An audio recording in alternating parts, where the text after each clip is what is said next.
સુરતમાં હીરા ઉદ્યોગ છેલ્લા 2 વર્ષથી મંદીનો સામનો કરી રહ્યો છે। આપઘાત કરતા રત્ન કલાકારોને અટકાવવા માટે કોંગ્રેસ સમિતિ દ્વારા રત્ન કલાકારોને સાંત્વના પાઠવવાનો કાર્યક્રમ યોજવામાં આવ્યો છે।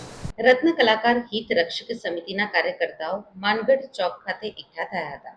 સાથે જ સરકાર પાસે હીરા ઉદ્યોગ માટે ખાસ પેકેજ સહિતની માંગ સાથે ધરણા પણ કરવામાં આવ્યા હતા।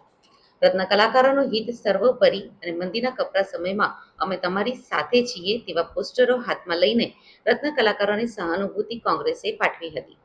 કોંગ્રેસના મીડિયા કન્વીનર કલ્પેશ બારોટે કહ્યું કે આ દિવસો પણ ચાલ્યા જશે। સમયને થોડોક સમય આપો, જીવન અમૂલ્ય છે, આત્મહત્યા કોઈ ઉકેલ નથી। રાજ્ય સરકાર જો રત્ન કલાકારો સામે નહીં જોવે અને યોગ્ય પગલાં નહીં ઉઠાવે તો કોંગ્રેસ જલદ આંદોલન કરશે। સુરેશ સુહાગિયાએ કહ્યું કે અલગ અલગ સ્લોગન હાથમાં લઈ કોંગ્રેસે રત્ન કલાકારોને સાંત્વના પાઠવી જનજાગૃતિ ફેલાવવાનો કાર્યક્રમ યોજ્યો છે। રત્ન કલાકારના આપઘાતના કિસ્સા પણ સામે આવે છે, ત્યારે આ કપરા સમયમાં રત્ન કલાકારોની પડખે કોંગ્રેસ આવી છે। સાથે સરકાર પાસે માંગ છે કે રત્ન કલાકારો માટે બોર્ડ બનાવવું જોઈએ। હીરાના કારખાનાઓ રત્ન કલાકારોને કોઈ જ નિયમ પ્રમાણે પીએફ સહિતની વસ્તુઓ આપતી નથી, ત્યારે રત્ન કલાકારોના મોત ઉપર સહાય આપવામાં આવે તેવી માંગ કરાઈ છે।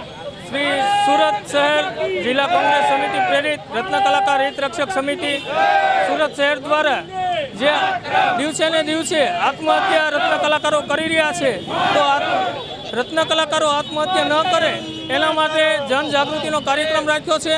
કારણ કે જે આ નપટ સરકાર એક વેપારી સરકાર હોય એ રીતે જે ટેક્સ ને વેટ ઉઘરાવી રહી છે એના બદલામાં કંઈ આપતી નથી રહી, એટલા માટે જે રત્ન કલાકાર છે એ દિવસે ને દિવસે અકળાઈ રહ્યો છે, એટલે એ અકળાય નહીં એના માટેનો અમારો પ્રયાસ છે।